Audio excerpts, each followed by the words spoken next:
few years, and it's a weird thing. Okay. When you're talking about remixing things, I've got just like a couple of questions about that. Like, are you talking about editing, are you editing Pro Tools, and then like when you're remixing, are you working on consoles, like are you in Everything is, these days it's Pro Tools, Are you using plugins, are you using like outboard gear for that, or like how much are you trying to like use techniques from the time period that in some cases, this is what I really want Mark Winnett to come out here, because he's the technician, he's the engineer.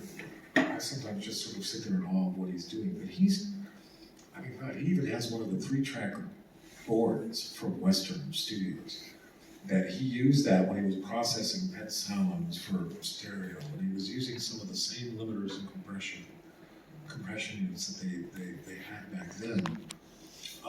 We're doing everything in Pro Tools these days. It's just easier. Also, you don't want to run these tapes a lot either, because they shed oxide every time you run them. We have to bake everything that was after about 1973. We got to bake it, or actually we put it in the food dehydrator. That works a lot better. But I can't speak too definitively about the specific software. Like, for example, when I was editing all those, I've got a film background, so I was editing all those Smile tracks. I was doing it on Final Cut Pro, because that's what I'm most comfortable with, and I would give, optical media files to Mark. The same thing with something like California Fume. I edited the multi-track on my own system, and okay, Mark, here's I've laid out the way to mix it, and he puts the polish and the extra everything on it over there. So yeah, it would be great to get him out here one of these days to talk about it, because he is so fascinated by the history of recording. He's got decks, he can play the half-inch 4-track, 3-track, 1-inch 8-track, 16-track, where one day he rents this digital deck that, looked like an industrial washing machine.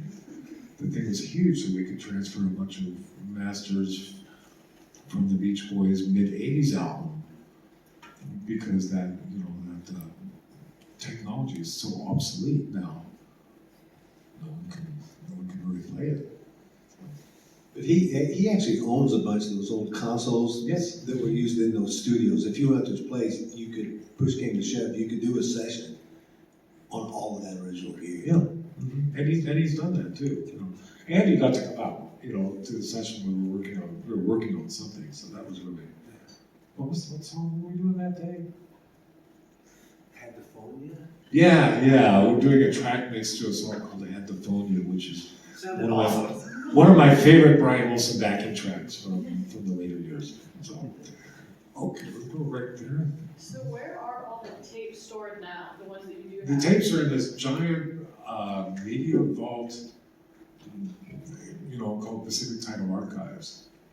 I'll show you some pictures of it, but it's this giant place, and all of Norman Lear's stuff is over here, and the Dean Martin show is over there, and Seinfeld is there, and everything involved with Cinerama is over there, and there's Def Jam Records on that.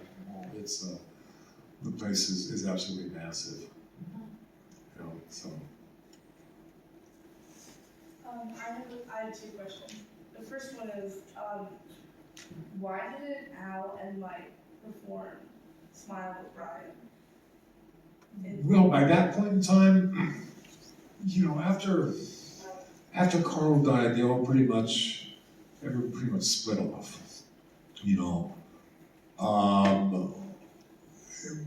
Mike,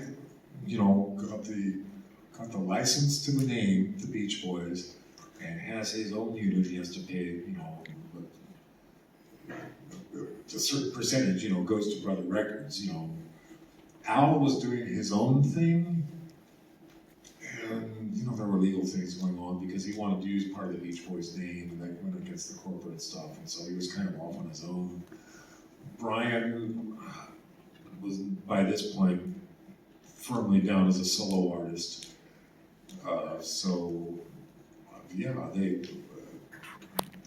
pretty much a Brian Solo thing at that point.